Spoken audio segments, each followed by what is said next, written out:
हाल ही में नेपाल से एक ऐसी ही चौंका देने वाली खबर सामने आई है।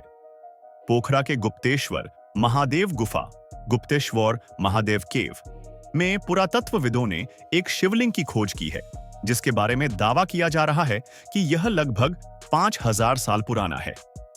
यह खोज न केवल धार्मिक दृष्टिकोण से महत्वपूर्ण है, बल्कि सांस्कृतिक और ऐतिहासिक रूप से भी एक अमूल्य धरोहर साबित हो सकती है। पोखरा शहर वैसे तो अपने प्राकृतिक सौंदर्य के लिए जाना जाता है। फेवा झील, माछापुछरे पर्वत और यहाँ का शांत वातावरण इसे धरती का स्वर्ग बना देता है। लेकिन इस शहर की एक गुफा, गुप्तेश्वर महादेव गुफा, हमेशा से लोगों के आकर्षण का केंद्र रही है। स्थानीय लोग कहते हैं कि इस गुफा का नाम ही गुप्तेश्वर इसलिए पड़ा क्योंकि यहाँ शिवलिंग सदियों से छिपा हुआ था। लोग यहाँ पूजा करते थे, लेकिन इसकी असली गहराई और रहस्य के बारे में किसी को पूरी जानकारी नहीं थी।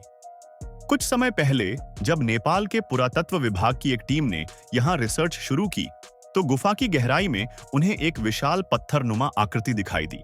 शुरू में लगा कि यह कोई सामान्य चट्टान है, लेकिन जैसे जैसे मिट्टी और चट्टान हटाई गई, सामने आया भगवान शिव का विशाल शिवलिंग। वैज्ञानिकों ने जब इस पर कार्बन डेटिंग और अन्य परीक्षण किए, तो पता चला कि यह शिवलिंग लगभग 5000 साल पुराना है। गुप्तेश्वर गुफा खुद ही एक अद्भुत रहस्य है। लगभग 3 किलोमीटर लंबी इस गुफा में कई प्राकृतिक सुरंगें हैं। अंधेरे और नमी से भरी इस गुफा में प्रवेश करते ही ऐसा लगता है जैसे आप किसी और ही दुनिया में पहुंच गए हों। कहा जाता है कि गुफा के भीतर का वातावरण इतना शांत है कि साधक यहां ध्यान लगाते ही गहरी साधना में उतर जाते हैं। और जब कोई इस शिवलिंग के सामने खड़ा होता है, तो ऐसा लगता है मानो समय थम गया हो। शिवलिंग का आकार भी आश्चर्यचकित कर देता है। इसकी ऊंचाई करीब 6 फीट और चौड़ाई लगभग 4 फीट है। इसे देखकर लगता है कि यह मानव हाथों से बना हुआ है, लेकिन वैज्ञानिकों का कहना है कि इसकी आकृति पूरी तरह प्राकृतिक है। हिंदू धर्म में शिवलिंग सिर्फ एक पत्थर नहीं, बल्कि भगवान शिव की अनंत शक्ति का प्रतीक है। नेपाल और भारत दोनों ही शिव भक्ति की धरती रहे हैं। काठमांडू का प्रसिद्ध पशुपतिनाथ मंदिर पहले से ही पूरी दुनिया में प्रसिद्ध है। अब गुप्तेश्वर गुफा में मिला यह प्राचीन शिवलिंग भी उसी श्रृंखला का हिस्सा बन गया है। स्थानीय श्रद्धालुओं का कहना है कि वे यहां सालों से पूजा करते आ रहे हैं, लेकिन इसकी प्राचीनता का उन्हें अंदाजा नहीं था। अब जब वैज्ञानिकों ने इसकी उम्र तय की है, तो यहां आने वालों की भीड़ पहले से कहीं ज्यादा हो गई है।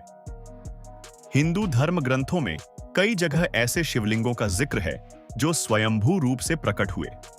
स्कंद पुराण और शिव पुराण में उल्लेख मिलता है कि हिमालय की गुफाओं में भगवान शिव की अनेक लिंग रूप में उपस्थिति है। कई विद्वान मानते हैं कि गुप्तेश्वर गुफा का यह शिवलिंग भी महाभारत या रामायण काल का हो सकता है। हो सकता है कि इस गुफा में कभी आर्षि मुनियों ने तपस्या की हो और यहीं से इसकी पवित्रता और बढ़ गई हो। नेपाल के पुरातत्वविद और अंतरराष्ट्रीय विशेषज्ञ इस खोज का लगातार अध्ययन कर रहे हैं।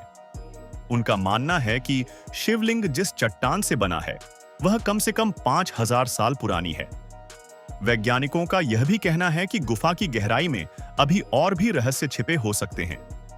आने वाले समय में अगर और खोजें हुई, तो यह जगह दुनिया के सबसे बड़े धार्मिक और ऐतिहासिक स्थलों में से एक बन सकती है। गुप्तेश्वर गुफा से जुड़ी लोक कथाएं भी बेहद रोचक हैं। कहा जाता है कि बहुत समय पहले इस गुफा में आर्षि मुनि ध्यान और तपस्या किया करते थे। कुछ लोग मानते हैं कि यहां भगवान शिव स्वयं प्रकट होकर अपने भक्तों को दर्शन देते थे।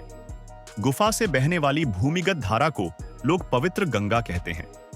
उनका विश्वास है कि इसके जल से स्नान करने से सारे पाप धुल जाते हैं और मन को शांति मिलती है।